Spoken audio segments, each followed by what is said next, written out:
Hi again, everybody. Let us talk today about types of forces. Well, in most of our examples that we introduced before, when we talked about the term force, all our examples included either pushing or pulling an object. But this does not mean that there aren't any other forms of forces. Well, forces come in many shapes.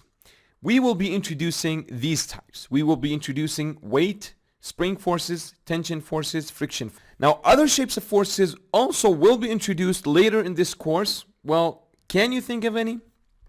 So let us start with the first type of force. We will be talking about a force called the weight.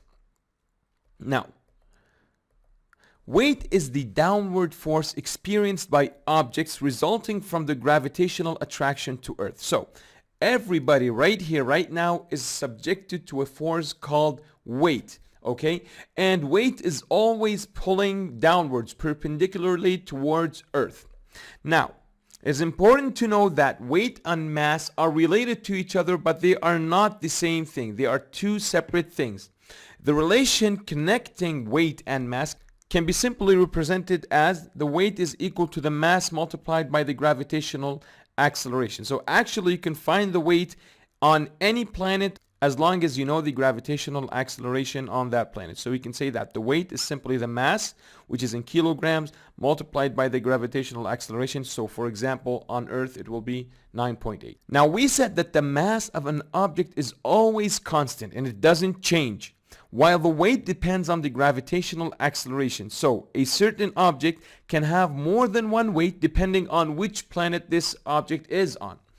So for example, let's say I ask you to find the weight of a man who has a mass of 100 kilograms on the Earth, Moon, and Jupiter.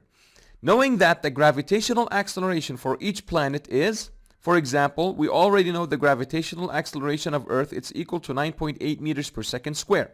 So I can simply say that the weight is equal to mass multiplied by gravity, which is equal to 100 multiplied by 9.8, and the answer is 980 newtons. Another example, if I know the gravitational acceleration on the moon, it's equal to 1.6 meters per second square. So I can say that simply the weight is equal to 100, which is the mass of the man, multiplied by 1.6. So it's equal to 116 newtons.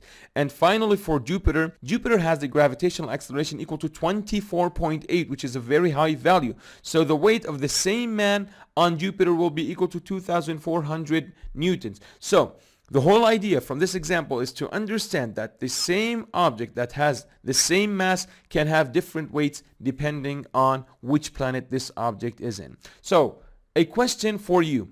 If the same object was floating in space, what is the weight of the object then? Now, another example, a 60 kilogram physics student would weigh 1,560 newtons on the surface of planet X, okay? What is the magnitude of the acceleration due to gravity on that planet? Okay, so let's see the choices. I know that the weight is equal to the mass multiplied by the gravitational acceleration. Now, I know the weight, which is equal to 1,560. It's equal to the mass. The mass of the student is 60 kilograms multiplied by the gravitational acceleration. So I can simply say, by dividing both sides by 60, I can say that G is equal to 26 meters per second square. So the answer is D. Next question. It says here that on the moon, the weight of an astronaut and a spacesuit is equal to the weight on Earth of an astronaut without a spacesuit.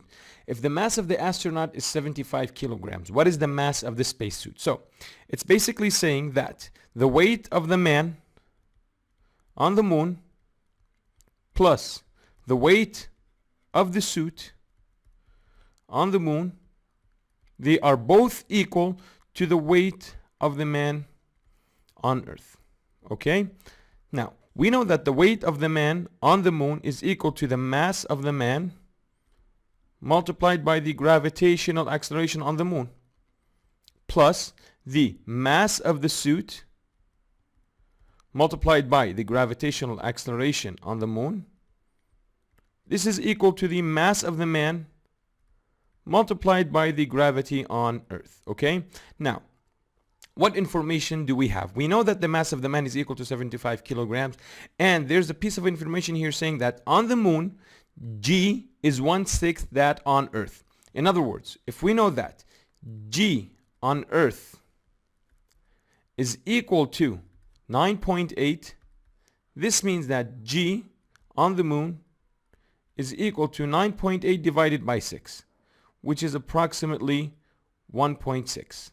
Okay, so we have the gravity on Earth, we have the gravity on the moon, and we have the mass of the man, and we need to find the mass of the suit. So we can simply say 75 multiplied by 9.8 plus the mass of the suit multiplied by 1.6. This is equal to the mass of the man, which is 75 multiplied by gravity on Earth, which is 9.8.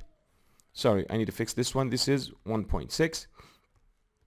So I can simply say that the mass of the suit, if I do the calculations, it will be equal to 375 kilograms. Okay, so if we look at the choices, we can find that the correct choice is B. Next question. It says here, the next graph represents the relationship between gravitational force and mass for objects near the surface of Earth. The slope of this graph will represent the... Now, on the y-axis here, we have the gravitational force, okay, which in other words, it's the weight. So when you see the word gravitational force, in other words, it's meaning that we're talking about the weight. And here we have the mass. So we know that the slope, it's equal to the change in y divided by change in x. Now, if we look at this equation again, what do we have in the y-axis? We have the weight. And what do we have in the x-axis? We have the mass. So what is the thing that will be equal to the weight divided by mass? Well, remember that weight is equal to mass multiplied by gravitational acceleration. So if I divide both sides by mass, this means that, in other words, I can say that the gravity is equal to the weight divided by mass. So it's gravitational acceleration or acceleration due to gravity. So the answer is A. In the next video, we will be talking about another type of force. So stay tuned.